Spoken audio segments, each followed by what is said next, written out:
Europe 1 Soir Week-end. 19h, 21h, Stéphanie Demureux. Toujours en compagnie de Raphaël Steinville et Ophélie Roch, mes débatteurs de la deuxième heure. Je voulais revenir avec vous sur ce sondage CSA pour Europe 1 CNews et le JDD, Raphaël Steinville, que vous avez publié, réalisé après l'attaque au couteau menée par un homme de nationalité tunisienne à Marseille. On se souvient du débat qui a suivi, notamment avec le maire de Marseille, Benoît Pavan. Existe-t-il aujourd'hui en France un lien entre l'insécurité et l'immigration ? C'était la question posée lors de ce sondage. Eh bien, pour 72% des Français, c'est oui, en tout cas les personnes interrogées, c'est oui. Il existe bien aujourd'hui un lien en France entre l'insécurité et l'immigration. Raphaël Steinville, c'est clairement une forme de tabou qui tombe. C'est vrai qu'on avait du mal à parler de ce genre de sujet, de faire le lien sans être taxé d'extrême droite, de fasciste. Aujourd'hui, ce sondage et ce résultat de sondage est sans appel. Ce tabou, il est tombé lorsque Gérald Darmanin et même Emmanuel Macron en sont venus à assumer un lien qui était jusqu'à présent toujours évacué, impossible à dire, entre immigration et insécurité. Il se trouve que les faits divers qui sont devenus des faits de société tellement ils se répètent sont venus donner encore davantage de crédit à ces premières prises de parole de responsables politiques qui étaient à l'époque et qui le sont encore aux manettes. Jusqu'à présent, on le sait, c'était la droite, c'était le Rassemblement national qui assumait de faire ce lien. Et là, je pense que les drames de Philippines, le drame de Thomas à Crépol, le drame de Lola, voilà plus longtemps, sont venus installer durablement dans la conscience des Français que désormais ils étaient une cible et que il y avait un danger de mort à ne pas dire la vérité sur les ravages que fait peser l'immigration, malheureusement, aggravant les problèmes qui sont déjà ceux de la France. Et donc oui, ce lien, il est fait. En 2024, en mai 2024, c'était 68%. Oui. Aujourd'hui, 72. Alors, ils sont toujours plus nombreux à ouvrir les yeux. Raphaël Steinville, vous faites bien justement de faire la différence entre les partis, parce que c'est vrai qu'à gauche, ça résiste quand même. On a justement les détails en fonction des partis. Existe-t-il ce lien entre l'insécurité et l'immigration ? Pour l'extrême droite, 97%, 84% pour la droite, 64% tout de même pour la majorité présidentielle. Ça, c'est vrai que c'est un chiffre intéressant. Et seulement 39% pour la gauche, Ophélie Roch. Oui, ce qui même... qui m'a assez surprise, c'est que c'est 39% pour LFI. J'ai trouvé ça énorme pour des chiffres venant des LFI, et 34% pour les écologistes. Donc visiblement, il y a encore plus bas, vous voyez, dans ce sentiment-là. C'est vrai que c'est... En fait, je pense que la France marche un peu sur la tête parce que on refuse depuis des années, parce que je pense que c'est quelque chose qu'on a peur de manier, comme si ça allait être de la nitroglycérine, mais on ne fait pas du tout en fait de statistiques comme le font les États-Unis, entre guillemets, par race, par type racial. En France, c'est quelque chose qui est interdit. Le problème, c'est que le souci, c'est qu'en fait, ça empêche parfois de pouvoir voir les problèmes en amont, de séquencer ou de dire qu'est-ce qui se passe.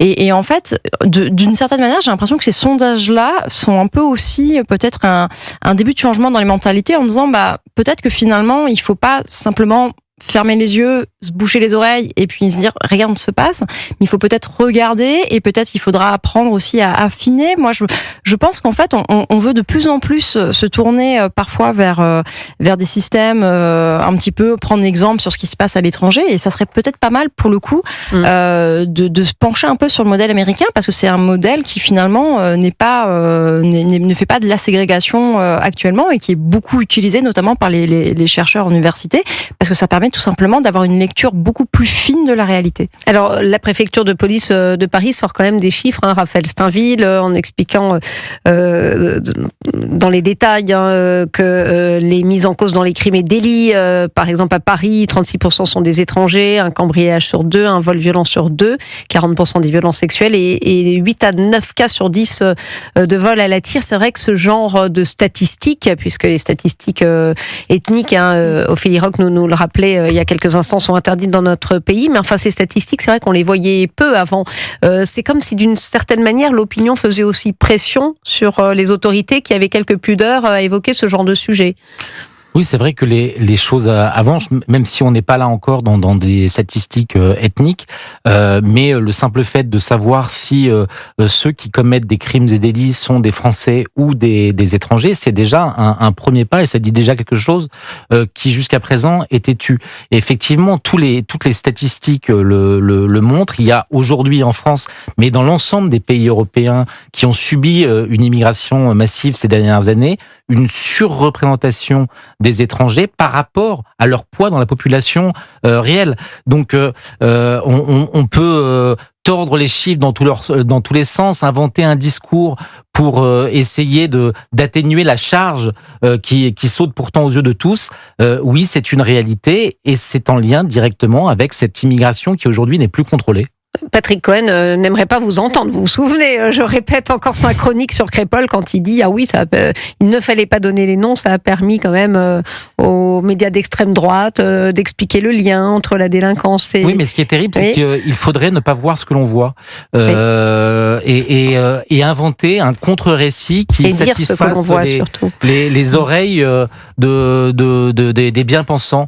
Non, les Français vivent les choses différemment. Les Français, malheureusement, subissent les conséquences, ou plutôt les inconséquences de nos politiques, et ce sont les premiers qui en souffrent quand finalement nos responsables politiques dans les beaux quartiers à Paris et les chroniqueurs appointés du service public ou les anciens gardes des Sceaux qui vous parlent de sentiments d'insécurité, qui les préservent de cette violence et de cet ensauvagement de la France. C'est ça, je pense en effet que ce seraient les mêmes qui seraient effarés s'ils avaient accès à la réalité telle qu'elle est.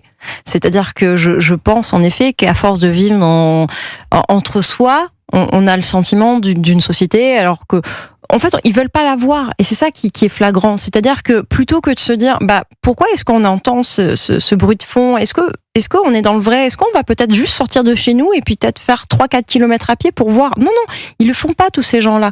Et c'est ça qui, je pense, qui en fait finalement que ce sont des émissions, mais ils sont parfois lunaires à regarder. C'est lunaire parce qu'on se dit mais y vivez-vous en fait. Écoutez d'ailleurs le maire de Mandelieu, la Napoule, Sébastien Leroy, qui expliquait ce matin justement sur CNews ces chiffres. La délinquance étrangère est aujourd'hui omniprésente, puisque nous, sur un simple rappel des faits de statistiques, on est facilement à 65% d'étrangers dans tous les délinquants que nous interpellons. Et comme on a beaucoup de caméras sur la ville, on en a plus de 450, on a 95% de taux d'élucidation, donc ça donne une image assez fidèle de la réalité. Et sur ces 6 interpellés sur 10, une grande partie est en situation régulière.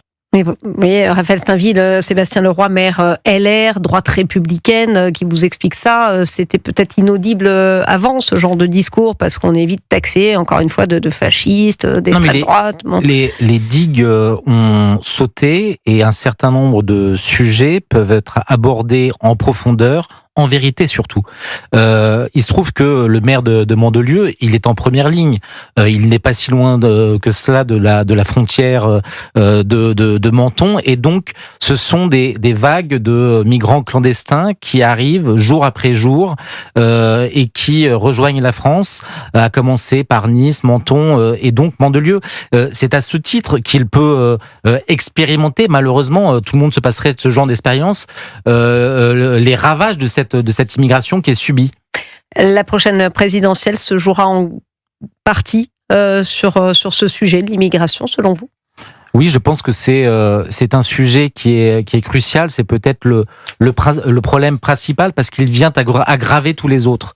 Je pense qu'il est illusoire de vouloir avoir de mettre toujours plus de bleu dans la rue, d'alourdir un certain nombre de budgets, si par ailleurs on ne s'attaque pas à l'une des causes, peut-être la cause principale des problèmes que vit la France aujourd'hui. Et donc je pense que les Français ont conscience que l'immigration est probablement le sujet numéro 1 de la prochaine présidentielle. C'est vrai que ce sondage montre une différence entre les plus âgés et les plus jeunes.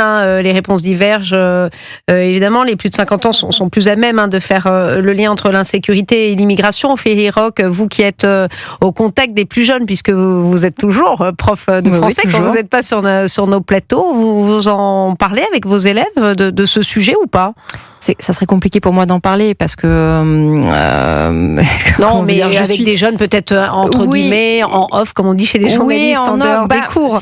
On en parle sans en parler, c'est-à-dire que parfois c'est eux qui viennent pour commenter un petit peu l'actualité, mais moi je suis quand même dans des classes où c'est quasiment à 100% des jeunes issus de l'immigration, donc vous pensez bien que c'est pas des propos qui sont devenus français, qui sont français d'ailleurs, ils sont tous français, mais c'est vrai que quand ils vous parlent, ils ont plutôt encore, en tout cas, le sentiment que la société est contre eux, parce qu'en effet, je pense aussi qu'une partie d'entre eux sont malheureux, parce qu'une partie d'entre eux se comportent très très bien, et ils ont l'impression qu'ils sont assimilés à tout le reste. Et ça, c'est vrai que c'est aussi un souci, c'est-à-dire qu'une grande partie d'entre eux dit oui, mais c'est pas juste, regardez, moi, les gens quand ils me croisent dans la rue, parfois ils ont peur, alors que moi je suis gentil, je fais rien, mais c'est parce qu'en effet, les gens font la question c'est, est-ce qu'ils en veulent justement à ceux qui se conduisent mal, ou est-ce qu'ils en veulent à l'État, pour vous redire vraiment ce qu'ils disent, déjà ils vont vous sortir, c'est abusé quand même, et après, est-ce qu'ils en veulent à l'État? Ils en veulent à l'État, peut-être plus qu'aux personnes qui passent à l'acte. Et c'est peut-être là où encore on voit qu'on n'est pas encore dans un dialogue qui est complètement équilibré. C'est-à-dire que peut-être un jour, ils en voudront ou deux, et puis après, vous voyez ce que je veux dire. Mais en tout cas, je pense que ils sont ils sont conscients de la société. Après, est-ce que ils arrivent tout le temps à se la représenter telle que pourrait le voir une personne Merci Ophélie Roch, merci Raphaël Stainville d'avoir été avec moi pour cette deuxième